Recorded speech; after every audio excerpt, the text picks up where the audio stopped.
तो दोस्तों आज हम पढ़ने वाले क्लास 10th हिस्ट्री का चैप्टर नंबर फर्स्ट, जिसका नाम है the rise of nationalism in Europe. In 1848 Frederick Sorio नाम के एक फ्रांस आर्टिस्ट थे। उन्होंने कल्पना करके 4 पिक्चर्स बनाई, जिनमें से ये जो पिक्चर आप देख रहे हो उसका नाम है the pact between nation.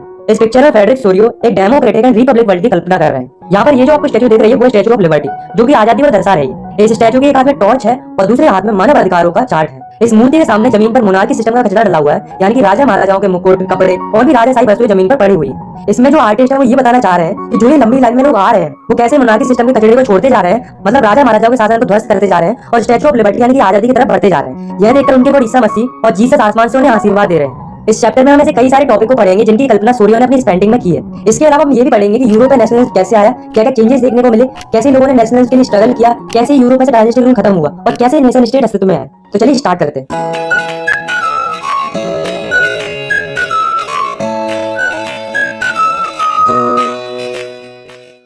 The France revolution and the idea of the nation. दोस्तों 1789 में जब फ्रांस रेवोल्यूशन हुआ तो उसका इंपैक्ट पूरे यूरोप पर पड़ा, क्योंकि 1789 से पहले जब फ्रांस रेवोल्यूशन नहीं हुआ था तब फ्रांस के ऊपर राजा महाराजाओं का शासन था, वही रूल करते थे। फ्रांस के लोगों के पास कोई पावर नहीं होती थी, राजा जैसा कहेगा लोगों को वैसा ही करना पड़ता था। राजा का बेटा राजा बनता था, फिर उसका बेटा, फिर उसका बेटा, यही सिस्टम चलता था। लेकिन जब फ्रांस में रेवोल्यूशन हुआ तो फ्रांस में पॉलिटिकल और कॉन्स्टिट्यूशनल चेंजेस देखने को मिले। अब क्या क्या चेंजेस देखने को मिले देखो।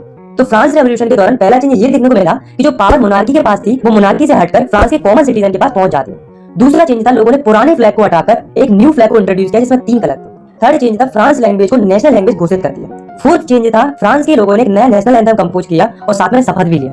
फिफ्थ चेंज था कि कॉमन लोगों ने वोटिंग के थ्रू स्टेट जनरल को इलेक्ट करना शुरू कर दिया और उसका नाम बदलकर नेशनल असेंबली रख दिया। सिक्स चेंज था जो इंटरनेशनल कस्टम ड्यूटीज पे करनी पड़ती थी फ्रांस के लोगों को, मतलब किसी सामान को इधर से उधर ले जाने के लिए जो टैक्सेस पे करने पड़ते थे उनको हटा दिया गया।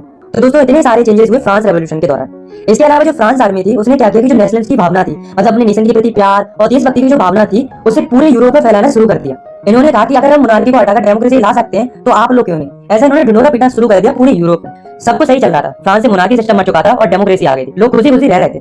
लेकिन 1799 में एक ऐसे व्यक्ति की एंट्री होती है जो फ्रांस से डेमोक्रेसी को हटा देता है और सारी पावर अपने हाथ में ले लेता है। उस व्यक्ति का नाम था नेपोलियन बोनापार्ट। इसने क्या किया कि ये कोड लेकर आया जिसका नाम था सिविल कोड ऑफ 1804। इसे नेपोलियन कोड भी बोला जाता है। ये बेसिकली कुछ नहीं था, ये बस कुछ चेंजेस थे जो कि नेपोलियन ने किए थे डिक्टेटर बनने के बाद। तो क्या क्या किया था नेपोलियन ने देखो। First, establish equality before law. पहले क्या होता था कि फ्रांस में सारे लोगों को इक्वल नहीं माना जाता था। जो चर्च और नोबल्स होते थे उन्हें सुपीरियर माना जाता था, उन्हें वर्थ के बेसिस पर प्रिविलेजेस भी मिलते थे।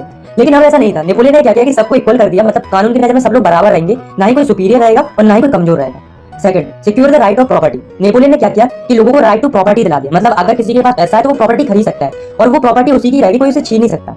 Third, abolish feudal system. पहले क्या होता था कि जो बड़े बड़े लैंडलॉर्ड्स होते थे उन्हें फ्यूडल लॉर्ड्स भी कहते थे। वो क्या करते थे, वो पीजेंट्स पर काम करवाते थे और सारा प्रॉफिट खुद ले जाते थे। बेचारे जो पीजेंट्स होते थे, मतलब जो किसान होते थे, उनका कोई फायदा ही नहीं होता था। तो नेपोलियन ने इस फ्यूडल सिस्टम को खत्म कर दिया। Fourth, transportation and communication system are improve. Napoleon ने ट्रांसपोर्टेशन और कम्युनिकेशन सिस्टम को काफी इंप्रूव कर दिया था, जिसकी वजह से फ्रांस में डेवलपमेंट काफी तेजी से हो रहा था। Fifth, standardized weight and measure and common currency. मतलब वजन और माप को स्टैंडर्डाइज कर दिया और इसके अलावा जो अलग अलग प्रकार की करेंसी चलती थी फ्रांस के अंदर उनको हटाकर एक तरह की करेंसी में बदल दिया। सिक्स, गिल्ड रिस्ट्रिक्शन में रिमूव। मतलब नेपोलियन ने क्या किया, गिल्ड रिस्ट्रिक्शन को हटा दिया। इससे फायदा क्या हुआ कि मर्चेंट्स, आर्टिसियंस अब सब फ्रीली ट्रेड कर सकते थे, मतलब बिना किसी बैरियर के ट्रेडर्स आसानी से व्यापार कर सकते थे। तो दोस्तों इतने सारे चेंज नेपोलियन ने किए थे, पर ये जो चेंज नेपोलियन ने किए थे वे लोगों को इतने पसंद आए कि लोग नेपोलियन को मसीहा समझने लगे। फ्रांस को छोड़ो, फ्रांस के जो आसपास के जो देश थे वो खुद नेपोलियन और उसकी आर्मी का स्वागत कर रहे थे, क्योंकि उनको लग रहा था कि नेपोलियन ही हमें इस मोनार्की सिस्टम से आजाद करा सकता है। ऐसा उनको इसलिए लग रहा था क्योंकि नेपोलियन जहां कहीं भी जा रहा था वहां से मोनार्की खत्म होती जा रही थी। लेकिन उन्हें क्या पता था कि जिस नेपोलियन को वो अपना हीरो समझ रहे थे वो एक्चुअली में विलन था। तो ऐसे क्या कारण थे जिससे नेपोलियन से लोग नफरत करने लगे। तो पहला रीजन था नेपोलियन ने लोगों को पॉलिटिकल फ्रीडम नहीं दी थी। दूसरा कारण था टैक्स बढ़ा दिया था। तीसरा कारण था लोगों के ऊपर सेंसरशिप लगा दी थी। और चौथा और सबसे बुरा कारण था नेपोलियन जबरदस्ती लोगों को आर्मी में भर्ती कर रहा था। अब वो ऐसा क्यों कर रहा था, क्योंकि उसे पूरे यूरोप को कॉन्कर करना था, तो इसके लिए उसे आर्मी की जरूरत थी, तो उसने लोगों को जबरदस्ती आर्मी में भर्ती करना शुरू कर दिया। ये उसकी सबसे बड़ी गलती थी। और दोस्तों ये जो कारण थे, इन्हीं कारणों की वजह से लोग नेपोलियन से नफरत करने लगे थे। The making of nationalism in Europe. Mid 18th century में यूरोप के अंदर कोई भी नेशन स्टेट नहीं था। नेशन स्टेट का मतलब होता है कि कोई भी ऐसी कंट्री जिसमें most of the people common language, culture, identity को फॉलो करते हो। फॉर एग्जांपल आज के टाइम पे जितनी भी कंट्रीज है वे सारी नेशन स्टेट्स हैं, लेकिन पहले ऐसा नहीं होता था। अगर हम मिड 18th सेंचुरी वाले यूरोप के मैप को देखेंगे तो हमें कोई भी नेशन स्टेट देखने को नहीं मिलेगा, बल्कि हमें बड़े बड़े साम्राज्य देखने को मिलेंगे जिनके ऊपर राजा महाराजा रूल करते थे। फॉर एग्जांपल अगर हम बात करें होप्सबर्ग एम्पायर की, तो इसके अंदर भांति भांति प्रकार के लोग रहते थे जिनके आइडिया, कल्चर, ट्रेडिशन, लैंग्वेज सब कुछ अलग अलग था। अब आप खुद ही सोचो कि अगर इनमें इतनी ज्यादा डाइवर्सिटी होगी तो क्या कभी इनके मन में ऐसा आइडिया आएगा कि हमें एक नेशन स्टेट बनाना चाहिए जिसमें सबकी कॉमन लैंग्वेज, कल्चर, ट्रेडिशन सब कुछ सेम हो। अब में से कई लोग कहेंगे कि नहीं आएगा, बट एक्चुअली में नेशन स्टेट का आइडिया इनके पास आता है। अब वो कैसे आता है चलिए जानते हैं। The aristocracy and the new middle class. दोस्तों उस समय पर यूरोप के अंदर दो तरह के लोग रहते थे, अरिस्टोक्रेट्स और पीजेंट्स। अरिस्टोक्रेट्स वो लोग थे जिनको सोसाइटी में रईस माना जाता था, मतलब इनको पैसे वाले लोगों में गिना जाता था। इनके पास जमीनें थी, बड़े बड़े टाउन हाउसेस थे। ये लोग माइनॉरिटी में थे, मतलब इनकी जो संख्या थी वो कम थी, लेकिन उसके बावजूद भी इनके पास पावर बहुत थी। क्यों? क्योंकि इनके पास पैसा था। ये जो लोग थे आपस की फैमिलीज में शादी करते थे और ये फ्रांस लैंग्वेज बोलते थे, क्योंकि इनका मानना ये था कि फ्रांस लैंग्वेज रईसों वाली भाषा है। इसके अलावा इनका जो स्टैंडर्ड ऑफ लिविंग था वो सबका कॉमन था, एक जैसे कपड़े पहनते थे, एक जैसा खाते थे, मतलब एक जैसी लाइफस्टाइल जीते थे। वहीं जो पीजेंट्स थे वे गरीब थे, इनके पास खुद की कोई जमीन नहीं थी। ये अरिस्टोक्रेट्स की जो जमीन होती थी उन पर जाकर काम करते थे और उनकी जमीन की देखभाल करते थे। ये जो थे वो मेजॉरिटी में थे, मतलब इनकी जो पॉपुलेशन थी वो ज्यादा थी, लेकिन उसके बावजूद भी इनके पास पावर कम थी, because due to lack of money. अब क्या होता है कि इंडस्ट्रियल रिवॉल्यूशन आता है, जिसकी वजह से एक नई वर्किंग क्लास उभर के आती है, जिसका नाम था मिडिल क्लास। मिडिल क्लास में वो लोग आते थे जो ना ही ज्यादा गरीब थे और ना ही ज्यादा अमीर थे। ये एजुकेटेड लोग थे, जैसे कि businessman, industrialist and other professionals, ये सब मिडिल क्लास में आते थे। तो ये जो मिडिल क्लास के लोग थे इन्हीं के मन में आइडिया आया। क्या आइडिया आया? एक तो आया नेशन यूनिटी का, मतलब सेम कल्चर, ट्रेडिशन, लैंग्वेज वाले लोग एक साथ रहेंगे, मतलब सिंपली नेशन स्टेट का आइडिया है। और दूसरा आइडिया आया लिबरल नेशनलिज्म का, यानी कि लिबरलिज्म का। तो ये आइडिया क्या कहता था, इसके लिए हम पढ़ते हैं इस टॉपिक को, what did liberal nationalism stand for. तो लिबरल नेशनलिज्म का आइडिया क्या कहता था कि जो ऑटोक्रेसी है वो खत्म होनी चाहिए और जो गवर्नमेंट बने वो जनता के हिसाब से। हर एक नागरिक के पास आजादी होनी चाहिए और कानून की नजर में सब लोग बराबर होने चाहिए। जो चर्च के लोग होते थे उन्हें जन्म से प्रिविलेजेस मिलते थे, जो कि गलत था, तो उन प्रिविलेजेस को खत्म कर देना चाहिए और एक कॉन्स्टिट्यूशन होना चाहिए जिसके हिसाब से गवर्नमेंट काम करे और गवर्नमेंट एक रिप्रेजेंटेटिव फॉर्म ऑफ गवर्नमेंट होनी चाहिए। तो इन्हीं सब चीजों के लिए जो एजुकेटेड मिडिल क्लास लोग थे वो स्ट्रगल कर रहे थे। बट इसमें एक प्रॉब्लम थी। अब वो प्रॉब्लम क्या थी कि जो मिडिल क्लास लोग थे वो वुमेन्स को सपोर्ट नहीं कर रहे थे। ये भले वोटिंग राइट्स की मांग कर रहे थे पर केवल मेंस के लिए, वुमेन्स के लिए नहीं कर रहे थे, और वो भी ऐसे मेंस के लिए जिनके पास प्रॉपर्टी हो। अब आप खुद ही सोचो कि जिन लोगों को छोड़ा जाएगा वो क्या करेंगे? प्रोटेस्ट करेंगे। इसलिए जो मेंस विदाउट प्रॉपर्टी थे और जो वुमेन्स थी वे यूरोप में अलग अलग जगहों पर जाकर प्रोटेस्ट कर रहे थे। इन सब के अलावा एक और प्रॉब्लम चल रही थी यूरोप के अंदर, वो थी कि जो ट्रेडर्स होते थे उन्हें काफी ज्यादा टैक्स भरना पड़ता था, तब जाके ट्रेडर्स ट्रेड कर पाते थे। तो जब ट्रेडर्स हेम्सवर्थ से न्यूरेमबर्ग आते थे व्यापार के लिए तो उन्हें 11 जगहों पर टैक्स देना पड़ता था, वो भी 5-5% के हिसाब से। अब आप खुद ही सोचो कि इतना टैक्स अगर ट्रेडर्स पे करेंगे तो कमाएंगे क्या? तो इनको बहुत प्रॉब्लम होती थी। इसके साथ साथ यूरोप में कई प्रकार की करेंसीज भी चलती थी, लगभग 30 अलग अलग प्रकार की करेंसी चलती थी, तो इससे ट्रेडर्स को बहुत दिक्कत आती थी। उन्हें हर नई स्टेट में करेंसी चेंज करनी पड़ती थी। तो क्या हुआ, 1834 में कस्टम यूनियन फॉर्म हुआ जिसका नाम था ज़ोलबरिंग। इसे प्रूशिया ने स्टार्ट किया था और इसमें बाद में जाकर अदर जर्मन स्टेट भी ज्वाइन हो गए थे। इसने क्या किया, इसने 3 काम किए। पहला, जो ट्रेड बैरियर्स थे, मतलब जो अलग अलग जगहों पर टैक्स देने पड़ रहे थे उनको हटा दिया। दूसरा, जो अलग अलग प्रकार की 30 करेंसी चल रही थी यूरोप के अंदर उनको रिड्यूस करके 2 तरह की करेंसी में कर दिया। तीसरा, रेलवे नेटवर्क को प्रमोट किया जिससे ट्रेडिंग और भी आसानी से हो सके। A new conservatism after 1850। अब दोस्तों मैंने आपको नेपोलियन की स्टोरी सुनाई थी। मैंने आपको बताया था कि नेपोलियन ने 1799 से रूल करना स्टार्ट किया था और उसका रूल 1815 तक चलता है। तो 1815 में ऐसा क्या हुआ कि नेपोलियन का रूल खत्म हो जाता है। तो एक्चुअली में 1815 में होता क्या है कि एक फाइट होती है, इसमें एक तरफ नेपोलियन होता है और दूसरी तरफ होती है 4 countries, Britain, Russia, Prussia and Austria. इस फाइट को बैटल ऑफ वाटरलू बोला जाता है। तो इस फाइट का रिजल्ट क्या होता है कि जो नेपोलियन होता है वो हार जाता है। नेपोलियन की हार के बाद जो जीते हुए स्टेट्स थे, Britain, Russia, Prussia and Austria, ये कौन थे? ये कंजर्वेटिव लोग थे। ये नहीं चाहते थे कि सोसाइटी में कोई चेंज हो, इन्हें मोनार्की पसंद थी। ये चाहते थे कि मोनार्की फिर से वापस आ जाए। तो ये क्या करते हैं, ये कंजर्वेटिज्म लाते हैं। मतलब नेपोलियन ने जो कुछ भी किया था उसको हटाकर जो पुराना सिस्टम था उसको वापस लाते हैं और साथ में यूरोप में जो भी चेंज हुए थे उनको पहले जैसा कर देते हैं। जैसे कि मोनार्की सिस्टम को वापस ले आते, चर्च की पावर को वापस ले आते, सोशल हायरार्की को वापस ले आते, मतलब जो अपर क्लास लोअर क्लास का जो सिस्टम चलता था ना पहले उसको वापस ले आते हैं, ऑटोक्रेटिक रूल को वापस ले आते हैं। इन्होंने सेंसरशिप भी लगा दी थी, मतलब कोई इनके अगेंस्ट छाप नहीं सकता, लिख नहीं सकता और ना ही कोई इनके खिलाफ आवाज उठा सकता है किसी भी तरह से। इन सब के अलावा इन चारों स्टेट ने एक ट्रीटी साइन की जिसका नाम था ट्रीटी ऑफ वेना। ये 1815 में ही साइन की गई थी। इसको होस्ट कर रहे थे ऑस्ट्रियन चांसलर ड्यूक मेटरनिच। तो इस ट्रीटी में से क्या था, क्या क्या चेंजेस आए थे इस ट्रीटी की वजह से, चलिए देखते हैं। First, bourbon dynasty was restored in France. France में जो बर्बन डायनेस्टी चलती थी पहले, जिसे बीच में हटा दिया था, उसे फिर से रिस्टोर कर दिया। सेकंड, फ्रांस के चारों तरफ बाउंड्रीज पर स्टेट सेटअप किए गए जिससे फ्रांस का एक्सपेंडिशन ना हो। थर्ड, प्रूशिया को कुछ इंपोर्टेंट टेरिटरीज दी गई on it's western border. Fourth, Austria को भी नॉर्थ इटली पर कंट्रोल मिल गया। फिफ्थ, रसिया को पोलैंड दे दिया। सिक्स, नेपोलियन ने कॉन्फेडरेशन बनाई थी 39 स्टेट की, उसको इन्होंने अनटच्ड रहने दिया। बाकी तुम्हें तो पता ही है कि नेपोलियन की हर एक चीज को तो इन्होंने चेंज कर दिया था। अब दोस्तों ट्रीटी ऑफ वेना के बाद यूरोप में पूरी तरह से मोनार्की आ चुकी थी और जो कंजर्वेटिव लोग थे उनके पास पावर आ चुकी थी। द रिवॉल्यूशनरीज, तो इस कंजर्वेटिव से बहुत से लिबरल नेशनलिस्ट लोग खुश नहीं थे। तो 1815 के बाद जितने भी लिबरल नेशनलिस्ट लोग थे वे अंडरग्राउंड हो गए, क्योंकि ये पावर कंजर्वेटिव लोगों के पास पहुंच चुकी थी। तो ये ओपनली तो कुछ कर नहीं सकते थे, इसलिए उन्होंने चोरी छुपे सीक्रेट ग्रुप्स बनाने स्टार्ट कर दिए। ये नहीं चाहते थे कि यूरोप का मोनार्की या ऑटोक्रेटिक रूल है, इन्हें पूरी तरह से आजादी चाहिए थी। ऐसे ही एक व्यक्ति थे जिनका नाम था गोसेपी मंजीनी। इनका जन्म 1807 में गेनियो में हुआ था। ये एक इटली के रिवॉल्यूशनरी थे। ये एक सोसाइटी के मेंबर भी थे जिसका नाम था कार्बोनरी, और साथ में इन्होंने 2 सीक्रेट सोसाइटी बनाई थी, पहली यंग इटली मर्सेलिस और दूसरी यंग यूरोपियन वर्ग। तो ये 2 सोसाइटी बनाई थी। ये इटली के थे, इसलिए ये चाहते थे कि इटली एक नेशन स्टेट बने। इन्हें देखकर यूरोप में अलग अलग जगहों पर भी सीक्रेट सोसाइटी बनना स्टार्ट हो जाती है। अब आप खुद ही सोचो कि इतनी सारी सीक्रेट सोसाइटी अगर बनेंगी तो क्या होगा, रिवॉल्यूशन होगा, ऑफ कोर्स होगा। द एज ऑफ रिवॉल्यूशन 1830 से लेकर 1848 का जो दौर है, इसमें यूरोप के अंदर कई सारे रिवॉल्यूशन होते हैं, इसलिए इस दौर को एज ऑफ रिवॉल्यूशन बोला जाता है। तो इस पीरियड में 2 ही मेन रिवॉल्यूशन हुए, एक तो हुआ जुलाई रेवोल्यूशन और दूसरा हुआ है ग्रीक रेवोल्यूशन। तो सबसे पहले हम बात करते हैं जुलाई रेवोल्यूशन की। तो जुलाई रेवोल्यूशन 2 जगहों पर होता है, पहला फ्रांस के ऊपर और दूसरा बेल्जियम के ऊपर। तो फ्रांस में क्या होता है, फ्रांस से बर्बन किंग को हटा दिया जाता है, मतलब कंजर्वेटिव लोगों ने जो बर्बन डायनेस्टी सेटअप की थी फ्रांस के अंदर उसको हटा दिया जाता है और साथ में कॉन्स्टिट्यूशनल मोनार्की सेटअप की जाती है। मतलब मोनार्की तो रहेगी बट उसमें काम कॉन्स्टिट्यूशन के हिसाब से होगा। इन सबके अलावा लुइस फिलिपी को फ्रांस का हेड बना दिया जाता है। अब बात करते हैं बेल्जियम की। पहले क्या था कि जो बेल्जियम था वो यूनाइटेड किंगडम ऑफ नीदरलैंड का ही पार्ट था। मतलब Belgium United Kingdom of Netherland के कंट्रोल में आता था। तो जो बेल्जियम के लोग थे उनको आजादी चाहिए थी, वो अपना एक अलग ही नेशन बनाना चाहते थे और इसी कारण से बेल्जियम में भी रिवॉल्यूशन होता है। और इस रेवोल्यूशन का रिजल्ट ये आता है कि बेल्जियम को फ्री कर दिया जाता है, मतलब बेल्जियम आजाद हो जाता है यूनाइटेड किंगडम ऑफ नीदरलैंड से। अब हम बात करते हैं दूसरे रेवोल्यूशन की जिसका नाम था ग्रीक रेवोल्यूशन। तो पहले क्या था कि जो ग्रीक था वो ऑटोमन एम्पायर का पार्ट था। तो जो ग्रीक के लोग थे वो भी और देशों की तरह फ्रीडम की डिमांड कर रहे थे। वो भी चाह रहे थे कि हमारा एक नेशन स्टेट हो, मतलब अलग से कंट्री हो। तो इसी फीलिंग के लिए 1821 में ग्रीस के लोग स्ट्रगल करना शुरू कर देते। पर ग्रीस के लोग इतने ज्यादा पावरफुल नहीं थे कि वे अपने आपको आजादी दिला पाए, तो इन्हें मदद की जरूरत थी। तो इसके लिए जो वेस्ट यूरोपियन कंट्रीज थी वो इनकी मदद करती है। और साथ में जो ग्रीक के पोएट्स और आर्टिस्ट थे वे भी अपनी पोएम्स और पेंटिंग के थ्रू लोगों के बीच में नेशनल की फीलिंग जगाने में लगे हुए थे। तो इन सबकी वजह से फाइनली 1932 को एक ट्रीटी साइन होती है जिसका नाम था द ट्रीटी ऑफ कॉन्स्टेंटिनोपल। इस ट्रीटी के साइन होने के बाद ग्रीक जो है वो आजाद हो जाता है और एक इंडिपेंडेंट नेशन स्टेट बन जाता है। The romantic imagination and the national feelings. दोस्तों आपको क्या लगता है कि जो नेशनलिस्ट की फीलिंग थी, मतलब जो देशभक्ति की जो भावना थी, वो लोगों में केवल वॉर और टेरिटोरियल एक्सपेंशन से आई थी? नहीं, ऐसा नहीं था, बल्कि इसके अलावा एक और चीज थी जिसकी वजह से नेशनलिस्ट की फीलिंग लोगों में फैल रही थी, वो था कल्चर। इन लोगों को लगा कि हमें कल्चर के थ्रू लोगों में नेशनल की फीलिंग अराइज करनी चाहिए, लोगों को इमोशनली कनेक्ट करना चाहिए अपने नेशन के प्रति। इसलिए स्टार्ट हुआ रोमांटिसिज्म। रोमांटिसिज्म का मतलब होता है a cultural movement to develop a particular form of national sentiments. मतलब कोई भी ऐसा कल्चरल मूवमेंट जिसकी वजह से लोगों में अपने नेशन के प्रति प्यार पैदा हो, या हम कह सकते हैं लोगों के मन में अपने देश के प्रति सेंटीमेंट जागरूक हो, इसी को रोमांटिसिज्म बोला जाता है। तो ऐसे कई सारे रोमांटिक आर्टिस्ट थे जो रोमांटिज्म फैला रहे थे अपनी आर्ट्स, पोएट्रीज, स्टोरीज और म्यूजिक की मदद से। ऐसे एक जर्मन फिलोसोफर थे जिनका नाम था जॉन गॉटफ्राइड। इन्होंने इसी से रिलेटेड अपनी फीलिंग शेयर की। इन्होंने कहा कि अगर आपको पता करना है किसी देश का कल्चर कैसा है तो वो राजा महाराजाओं के महलों में देखने को नहीं मिलेगा, बल्कि कॉमन लोगों के पास में रहने से पता चलेगा कि उस देश का कल्चर कैसा है। और इन्होंने ये भी कहा कि जो कल्चर है वही तो आत्मा है नेशन की, मतलब culture is the true spirit of the nation. अब हम एक स्टोरी सुनिए जो कि पोलैंड की स्टोरी है, ताकि हम और अच्छे से समझ सके कि रोमांटिसिज्म क्या है। तो जो पोलैंड था उसका ज्यादा हिस्सा रसिया के कंट्रोल में था, और जो पोलैंड के लोग थे वो पोलिश भाषा बोलते थे। तो रसिया ने क्या किया कि पोलैंड से पोलिश भाषा को हटा दिया और वहां पर जबरदस्ती रशियन लैंग्वेज को इंप्लीमेंट कर दिया। अब दोस्तों जो पोलैंड के लोग थे उन्हें इस बात के लिए बहुत बुरा लग रहा था कि उनसे उनकी भाषा छीनी जा रही थी। तो पोलैंड के कुछ लोगों ने 1831 में इसके अगेंस्ट रिवॉल्यूशन स्टार्ट किया। और हमें एक बात पता है कि रसिया आज भी पावरफुल है और उस समय पर भी पावरफुल था, और वैसे भी जो पोलैंड था वो रसिया के कंट्रोल में आता था। तो हुआ क्या कि पोलैंड को दबा दिया गया, मतलब जो लोग रिवॉल्यूशन कर रहे थे उनको चुप करा दिया गया। इनफैक्ट कुछ प्रीस्ट को तो उन्होंने जेल में बंद कर दिया और कुछ को तो उन्होंने साइबेरिया भेज दिया मरने के लिए, ताकि आगे से कोई उनके खिलाफ आवाज ना उठा सके। तो ये जो स्टोरी आपने सुनी है उसका रिजल्ट शायद आपको अच्छा देखने को ना मिला हो, लेकिन ये स्टोरी हमें एक चीज सिखाती है कि जो ये लैंग्वेज होती है किसी भी नेशन की, वो भी एक वेपन बन सकती है जिससे नेशनलिस्ट की फीलिंग को जगाया जा सकता है। भले ही रसिया अपनी लैंग्वेज को पोलैंड के ऊपर थोपना चाहता था, पर पोलैंड के लोग अपनी कल्चरल लैंग्वेज को छोड़ना नहीं चाह रहे थे। ये जो प्यार था अपने कल्चर से रिलेटेड, अपनी कल्चरल लैंग्वेज से रिलेटेड, उसी को तो रोमांटिसिज्म बोला जाता है। तभी तो जो रोमांटिक थिंकर्स थे वो लोगों में रोमांटिज्म फैला रहे थे, ताकि लोगों में कल्चर के प्रति प्यार बना रहे और लोगों में नेशनल की फीलिंग बरकरार रहे।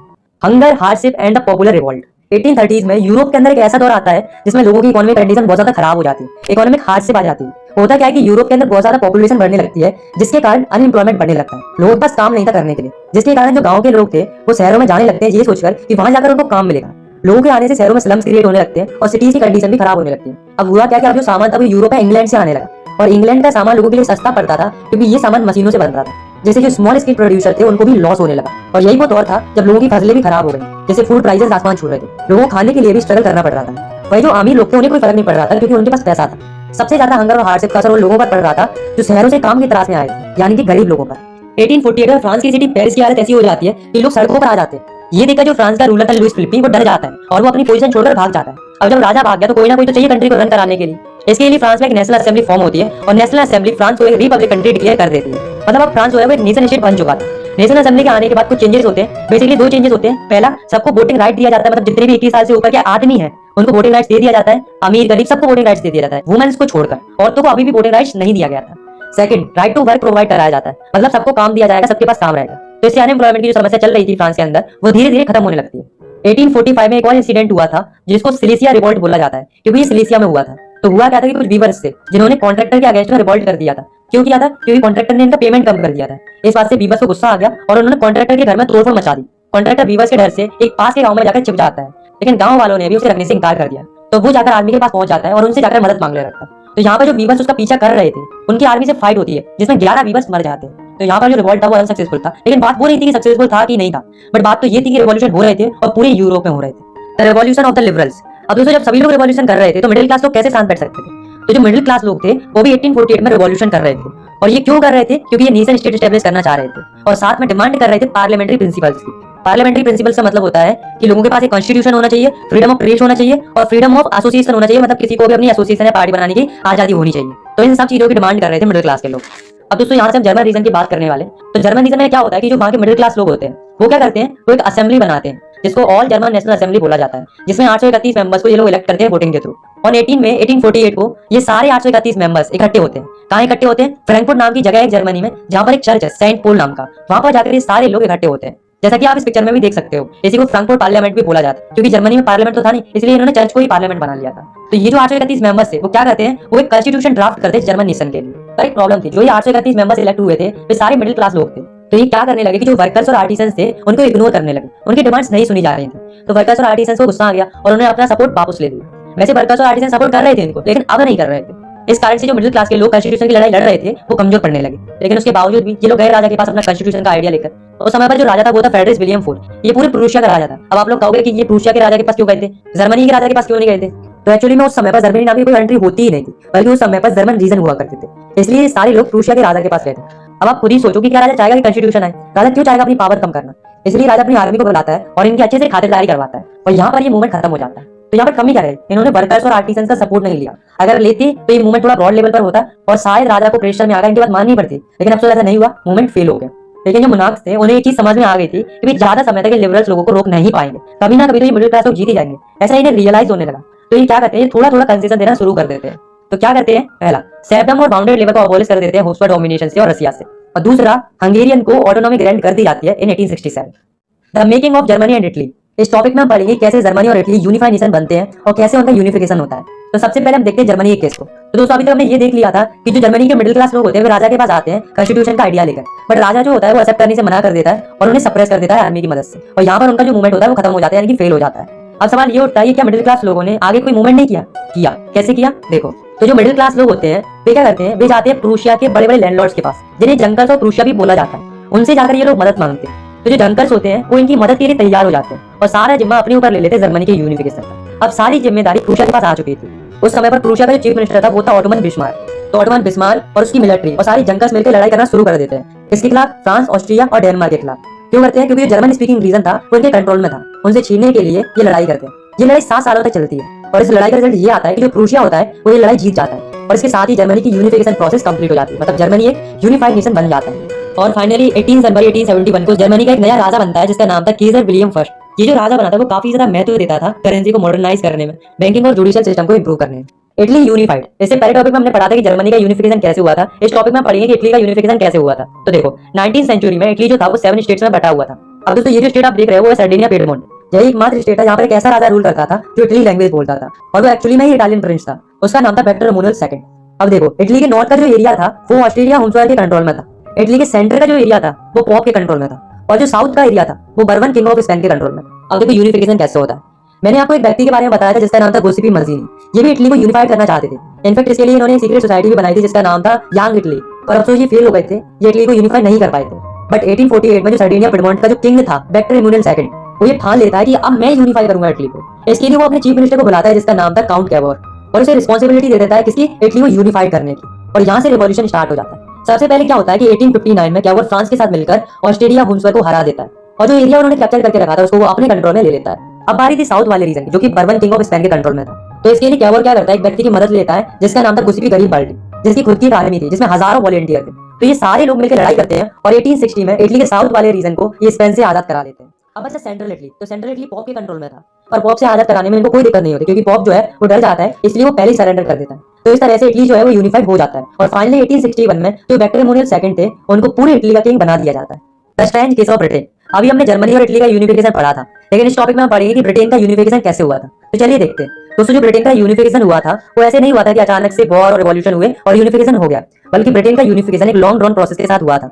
मतलब एक लंबी चौड़ी प्रोसेस रही थी ब्रिटेन के यूनिफिकेशन के पीछे। अब गाइस आप इस मैप में देखो, ये जो है वो स्कॉटलैंड है, ये इंग्लैंड है, ये वेल्स है और ये आयरलैंड है। ये जो स्टेट्स आप देख रहे हो इन सब में अलग अलग इथनिक आइडेंटिटीज वाले लोग रहते थे। जैसे कि स्कॉटलैंड में स्कॉट लोग रहते थे, इंग्लैंड में इंग्लिश लोग रहते थे, वेल्स में वेल्स लोग रहते थे, और आयरलैंड में आयरिश लोग रहते थे। और दोस्तों जो वेल्स था वो 1535 से इंग्लैंड का पार्ट था। अब क्या होता है कि जो इंग्लैंड होता है उसमें 1688 से पहले मोनार्की थी और उसके पास पावर भी थी, लेकिन 1688 के बाद वहां पर मोनार्की तो रहती है लेकिन most of the power English parliament के पास पहुंच जाती है। अब इंग्लैंड ने सोचा कि क्यों ना इन सारे आसपास के स्टेट्स को कैप्चर किया जाए और अपनी टेरिटरीज को एक्सपेंड किया जाए, और इंग्लैंड ऐसा ही करता है। सबसे पहले वो फोकस करता है स्कॉटलैंड पर। तो उसके लिए इंग्लैंड क्या करता है, अच्छी अच्छी बातें करता है स्कॉटलैंड से और उसे कन्विंस करता है, और उसके साथ एक एक्ट ऑफ यूनियन साइन करता है इन 1707। और इस एक्ट ऑफ यूनियन के साइन होते ही इंग्लैंड और स्कॉटलैंड एक हो जाते हैं और बनाते हैं United Kingdom of great Britain. अब धीरे धीरे क्या हुआ कि ब्रिटिश पार्लियामेंट के अंदर इंग्लैंड के लोगों का डोमिनेशन बढ़ने लगा और वे धीरे धीरे स्कॉटलैंड के लोगों को सप्रेस करने लगे। ना ही वे अपनी भाषा बोल सकते थे और ना ही वे अपने हिसाब से कुछ भी पहन सकते थे। सिमिलर केस आयरलैंड के साथ हुआ था। आयरलैंड में क्या था, आयरलैंड में दो तरह के लोग रहते थे, कैथोलिक्स और प्रोटेस्टेंट। कैथोलिक जो थे वो मेजोरिटी में थे और प्रोटेस्टेंट जो थे वो माइनॉरिटी में थे। इन दोनों के बीच में हमेशा टेंशन बना रहता था, मतलब आपस में लड़ते रहते थे। इसी बात का फायदा उठाता है इंग्लैंड। इंग्लैंड क्या करता है, प्रोटेस्टेंट को सपोर्ट करता है ताकि इंग्लैंड उन पर डोमिनेट कर सके। अब कैथोलिक शांत होने रहेंगे, कैथोलिक्स ने इसका विरोध भी किया। इनफैक्ट एक व्यक्ति थे जिनका नाम था वोल्टॉन, इन्होंने 1978 में इसके अगेंस्ट रिवॉल्ट भी किया था, पर उन्हें दबा दिया गया और फाइनली 1801 में आयरलैंड को फोर्सफुली इनकॉर्पोरेट कर लिया जाता है इन यूनाइटेड किंगडम और एक नया ब्रिटिश नेशन बना जिसमें ब्रिटिश फ्लैग था, नेशनल एंथम भी उन्हीं लोगों का था और इंग्लिश लैंग्वेज भी था। सबको प्रमोट किया जाने लगा।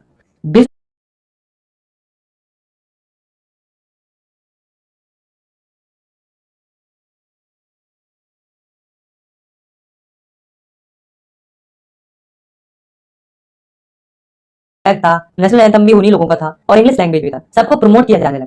Visualising the nation 18th-19th century में जो आर्टिस्ट होते थे उन्होंने सोचा कि क्यों ना नेशंस को विजुअलाइज किया जाए, मतलब नेशंस को रूप दिया जाए। जैसे कि अगर हम बात करें इंडिया की, तो इंडिया को किससे रिप्रेजेंट किया जाता है, भारत माता से। और क्यों किया जाता है, ताकि हम सबको ये फील हो कि हम सब एक हैं और भारत माता हम सबकी माता है। ठीक इसी तरह से जो यूरोप के अलग अलग आर्टिस्ट थे उन्होंने अपने अपने नेशंस को रूप देना स्टार्ट कर दिया अलग अलग फीमेल फिगर्स के थ्रू, जिन्हें एलोगोरीज भी बोला जाता है, ताकि लोगों में यूनिटी बनी रहे। जैसे कि फ्रांस की एलोगोरी थी मैरियन और इसी तरह से जर्मनी की एलोगोरी थी जर्मेनियन। तो इस तरह से नेशंस को विजुअलाइज करना स्टार्ट कर दिया। Nationalism and imperialism. नेशनलिज्म तो हम पढ़ते हुए आ रहे हैं। नेशनलिज्म का मतलब होता है अपने देश के प्रति देशभक्ति की भावना, या हम कह सकते हैं अपने देश के प्रति प्यार होना, यही नेशनलिज्म होता है। तो होता कि 19th सेंचुरी के एंड तक जो नेशनलिस्ट की फीलिंग होती है वो कन्वर्ट होने लगती है इंपेरियलिज्म में। इंपेरियलिज्म का मतलब होता है साम्राज्यवाद, मतलब कोई बड़ा नेशन छोटे छोटे नेशंस को कैप्चर करने लगे, अपने टेरिटरीज को एक्सपेंड करने के लिए, इसी को इंपेरियलिज्म बोला जाता है। इसी से रिलेटेड एक केस स्टडी है जो कि बाल्कान्स रीजन की है। तो होता क्या है कि बाल्कान्स एक जगह थी यूरोप के अंदर जो कि ऑटोमन एम्पायर के अंदर आती थी।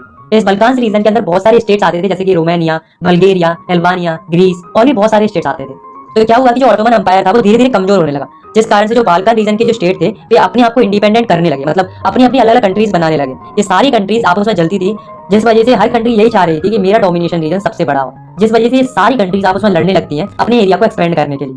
इन सबको देखा जो बड़ी बड़ी कंट्रीज होती है जैसे कि Russia, Germany, England, Austro Hungary, उनको भी लालच आ जाता है और वे भी इस लड़ाई में पार्ट ले लेती है और यही कारण बनता है फर्स्ट वर्ल्ड वॉर का। बाद में जाकर कई सारे लोग एंटी इंपीरियल मूवमेंट भी चलाते और कहीं ना कहीं जो इंपीरियलिज्म था उसकी वजह से लोगों में नेशनलिस्ट की फीलिंग भी जागती है, क्योंकि लोगों को डोमिनेशन कंट्री से आजादी चाहिए थी।